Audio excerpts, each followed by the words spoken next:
Vou tocar num assunto um pouco delicado, mas que é um caso de consciência para algumas pessoas. Infelizmente, existem situações em que a única missa disponível para uma pessoa é uma missa que comete graves abusos litúrgicos e verdadeiras profanações e sacrilégio. Não deveria acontecer. Mas, infelizmente, nesse mundo real, essas coisas existem. Não estou falando somente de pequenos abusos litúrgicos ou criatividades excessivas na liturgia. Eu estou falando de coisas mesmo que ofendem a Deus. Se a pessoa, como único recurso de ir à missa, tem uma missa onde se cometem sacrilégios, essa pessoa, evidente, está dispensada de ir à missa. Ela não precisa participar disso. Se a coisa é grave, ela, aliás, deveria não participar. Tem o dever de não participar. Você não pode ser cúmplice de uma coisa que ofende a Deus.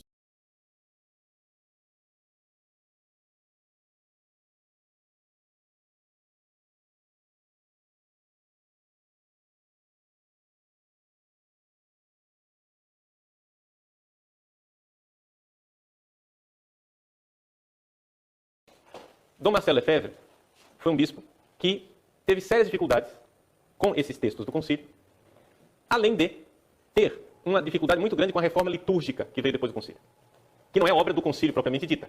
A reforma litúrgica é de Paulo VI, não é do concílio. O concílio fez a Constituição sobre a liturgia, Sacrosanto Concílio, mas Paulo VI foi muito além da Sacrosanto Concílio. Não é? Por exemplo, a Sacrosanto Concílio, ela diz para dar algum espaço ao português, à língua vernácula, dentro da missa. Paulo VI liberou tudo. Paulo VI foi além daquilo que o concílio tinha colocado. Então, nós vemos que houve um problema. E onde foi que veio? De onde veio esse problema? Bom, esse problema veio claramente da forma como a reforma litúrgica foi realizada.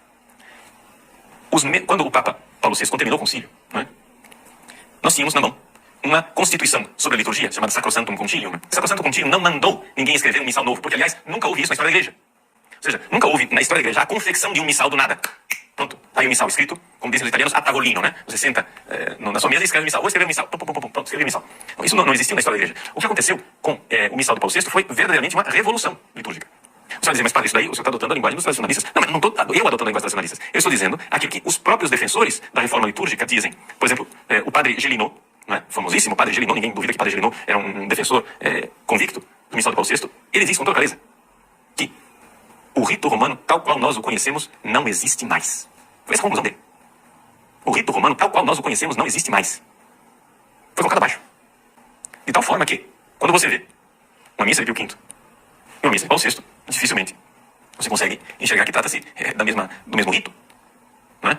Ou seja, a missa de Pio V era muito mais próxima do rito bizantino do que da missa de Paulo VI. Para dizer.